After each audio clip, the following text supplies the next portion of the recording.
ప్రశాంతంగా ఉండలేవా? ఎప్పుడు గిరిగిరేనా? ఎప్పుడు డబ్బులు డబ్బులు డబ్బులు ఏమన్నా చెట్లకు కాస్తున్నాడు. కుక్కలాగా పని చేయాలి 30 రోజులు, అప్పుడైతే డబ్బులు వస్తాయి. మరి ఇవన్నీ చేసి కూడా మా ఇంటికి ఎగేసుకుని ఎందుకు వచ్చినావు? సిగ్గు లేకుండా పెళ్లి చేసుకుంటా అని. నాకేం షోక్ లేకుండే, ఇదంతా మీ నాన్న చేసిన ఘనకార్యం. నీకు ఇష్టం లేకుంటే వెళ్ళిపో ఇంటికి. సరే నేను వెళ్ళిపోతా. ఇంకోసారి నీ పనికి మాలిన ముఖం మాత్రం నాకు చూపెట్టకు.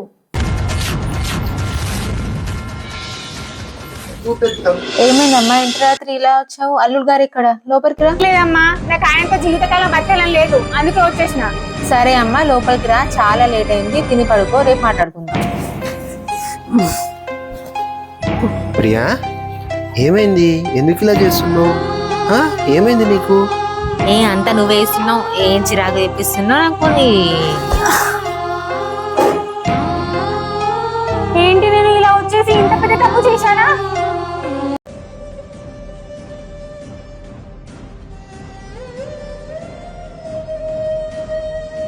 అమ్మా నేను వెళ్ళిపోతున్నా మా ఇంటికి. అసలు ఏమైంది? ఎందుకు వచ్చినావు చెప్పమ్మా. అమ్మా అవన్నీ అడగకు, నేను వెళ్ళిపోతున్నా. ఎందుకు వచ్చినవే? నాతో బతకనా లేదు అని నీకు? నన్ను క్షమించండి. లే లే లే లే లే. చిన్న చిన్న విషయాలకు కూడా ఇంత పెద్ద నిర్ణయం తీసుకుంటావా నువ్వు? భార్య భర్తల మధ్య మస్తు లొలిలు అవుతాయి, దానికే నువ్వు ఇడిసబెట్టి పోతావాను? భార్య భర్తల గొడవలు ఎప్పుడు 4 గోడల మధ్యలోనే ఉండాలి. ఇట్లా బజారు పాలు చేసుకొని చిన్న చిన్న దానికి బయటకు పోయి పరేషాన్ చేసుకుంటే మన చిన్నవి ఖరాబ్ అవుతుంది. విన్నావా?